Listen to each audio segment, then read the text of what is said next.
Hey everybody, it's story time with Rosie. Tonight we're going to read a story about Keith Haring, the boy who just kept trying. Here, Rosie, get comfy, okay? You ready, Rosie? All right, you ready, everybody? Perfect. Keith Haring, the boy who just kept drawing, by Kay Haring. That's his sister. She wrote the book. Look at all those drawings, those illustrations. So simple. Can you see all the shapes in there? Keith Haring, the boy who just kept drawing. There was a boy named Keith. I think he's just a little baby there. When he was little, his father taught him how to draw dogs and fish and funny things. His dad would draw a line, then Keith would draw one. Soon, the whole page would be full. From that time on, Keith never stopped drawing.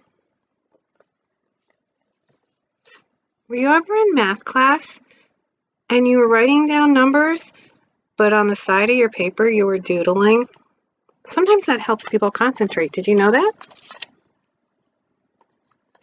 In elementary school, while taking tests, Keith doodled on the edge of his paper.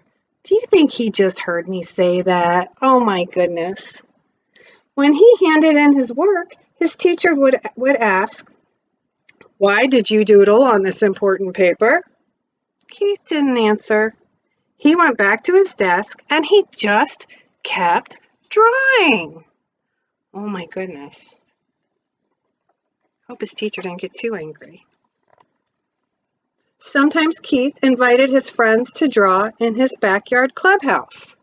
Oh, that sounds fun. I wish I had a backyard clubhouse. Don't you, Rosie? Yeah, we do. Keith made symbols and said each one represented a letter of the alphabet. His friends asked, "Why do you use symbols to write?" Keith drew more symbols. It was his way of answering their question. He encouraged his friends to join him. Really great art will make the viewer ask a question. So if you're the person that drew or painted the piece of art, you're the artist. Everyone else looking at it is the viewer.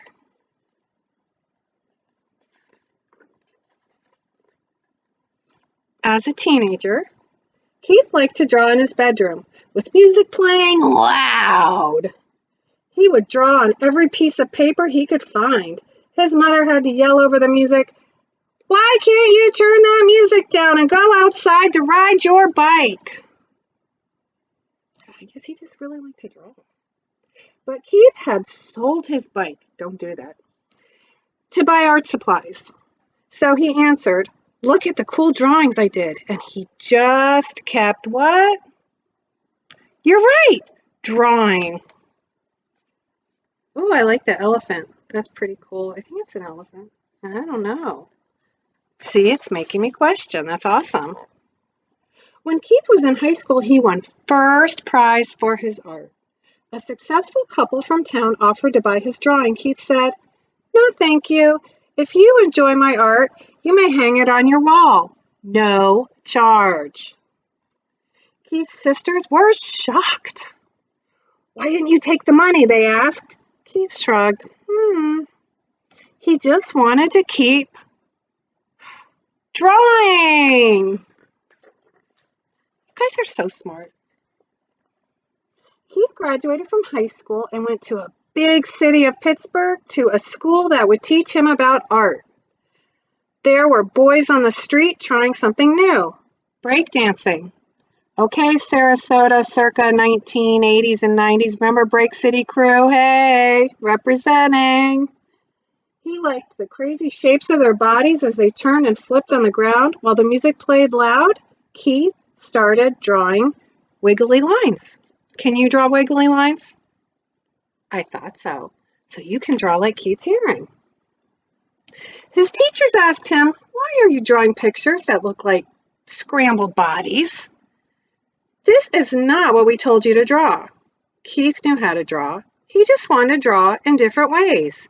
And he just kept drawing. Keith moved to the huge city of New York when he was 20 so he could draw with other artists. He started to draw all over the city, on walls, on sidewalks, on paper that hung on the lampposts. His drawings were washed away by the rain or torn down by street cleaners. Other artists asked Keith, "Why do you draw in places where your pictures are erased?" Keith didn't hear them. He was searching for another wall so he could keep drawing. Okay, sidebar. Do not draw on walls and do not draw or paint graffiti. If you want to do that, ask your parents to get you paper or a canvas and we'll do it that way, okay? Maybe we'll do a graffiti assignment. Keith got a job delivering packages and sometimes rode the subway. One day he saw a pan of black paper on the wall in a station. He rushed outside to buy chalk and came back and began to draw. The white chalk made bright, smooth lines on the black paper. Day after day, Keith filled the empty panels in the subway stations with art. That's pretty cool. Soon, people who rode the subway were looking for the white chalk drawings. No one knew the name of the artist, but his drawings were easy to recognize. People asked him, "Why are you drawing here? What do those pictures mean?"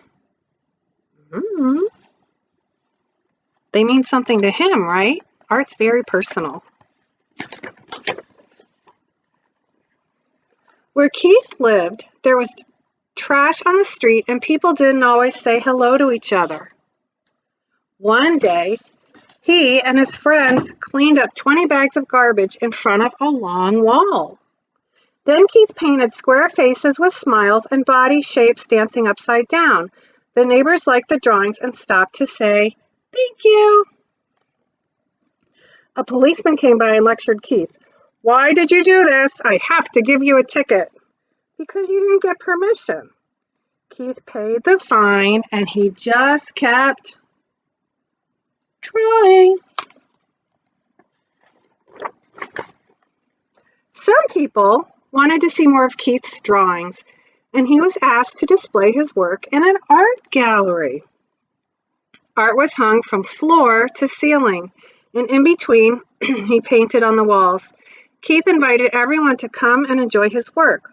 All of Keith's artwork sold. The gallery owner asked him, "What are you going to do with all this money?"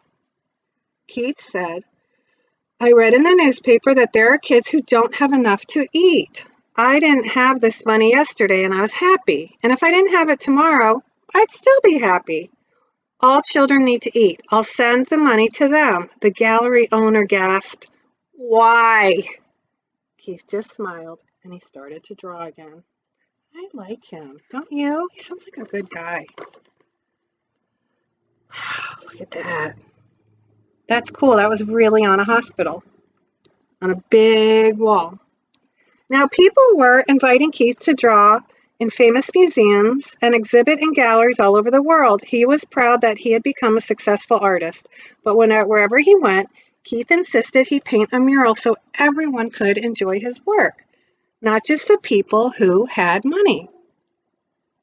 Newspaper reporters came to take pictures and asked, "Why did you paint at the hospital? Do you think it will make the sick children feel better?" Keith didn't have time to answer. He had to finish his painting. Well, I know it would make me feel better if I were in the hospital and I saw really cool drawings and paintings. Ooh, better yet, if I made really cool drawings and paintings, or if you made really cool drawings and paintings. When the Statue of Liberty was 100 years old, Keith drew an outline of a famous statue on a huge piece of vinyl fabric. Then he asked 900 kids to help him finish the drawing. 900 kids? That's like herding 900 kittens. I don't know how he did it. He must have had help. Keith told them, "Draw anything, whatever you want. No one can say it's bad or good. It's yours." When the giant painting was displayed, people were amazed to see Keith and the kids what they had made. But the art critics couldn't understand why a famous artist was drawing with kids. But you know, Keith, he just kept, you said it, I heard you, drawing.